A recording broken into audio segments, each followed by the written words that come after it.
حضرت لال شہباز قلندر رحمت اللہ علیہ کہیں تشریف لے جا رہے تھے۔ رستے میں ایک ریچھ نچانے والے سے آمنا سامنا ہو گیا۔ پوچھا میاں کون ہو؟ جواب آیا قلندر۔ اس دور میں ریچھ نچانے والے کو بھی قلندر کہا جاتا تھا۔ حضرت لال شہباز قلندر بے اختیار مسکرا دیے۔ یہ بات اس ریچھ والے کو پسند نہیں آئی۔ اس نے پوچھا آپ کون ہیں؟ فرمایا میں بھی قلندر ہوں۔ کہنے لگا آپ کیسے قلندر ہیں؟ نہ آپ کے پاس ریچھ ہے نہ ڈگڈگی، پھر تماشا کیسے دکھائیں گے؟ فرمایا پہلے تم تماشا دکھاؤ پھر میں تماشا دکھاتا ہوں۔ ریچھ والے نے ڈگڈگی بجائی تو ریچھ اگلے پاؤں اٹھا کر کھڑا ہو گیا اور ناچنے لگا۔ تب اس نے کہا حضرت اب تماشا دکھانے کی آپ کی باری ہے۔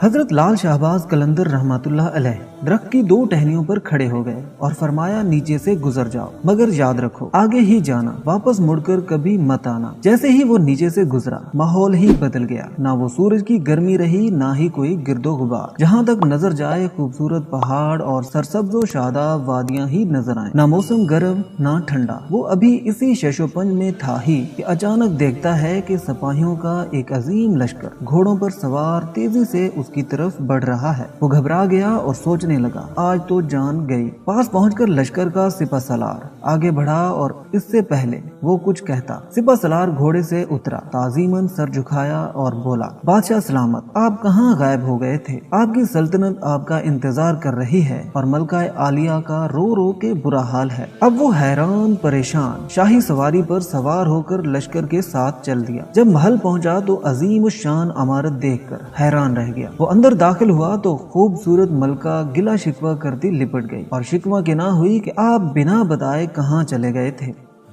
اسے سمجھ نہیں آ رہا تھا کہ آخر ماجرا کیا ہے۔ وہ سب بھول کر نہا دھو کے شاہی پوشاک پہن کر تخت پر بیٹھ گیا۔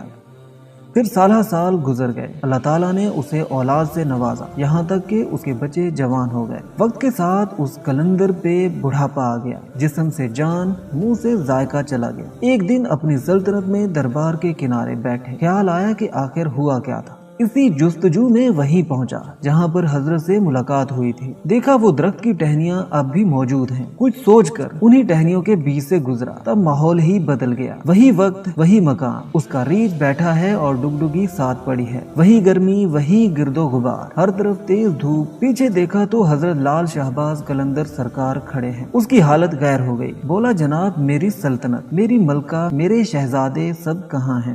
جواب میں آپ رحمت اللہ علیہ نے فرمایا یہ سب تماشا تھا۔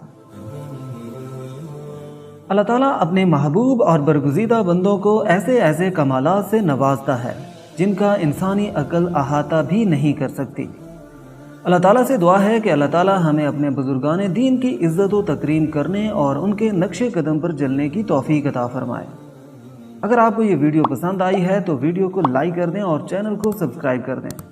ملتے ہیں ایک نئی ویڈیو کے ساتھ، تب تک کے لیے اللہ حافظ۔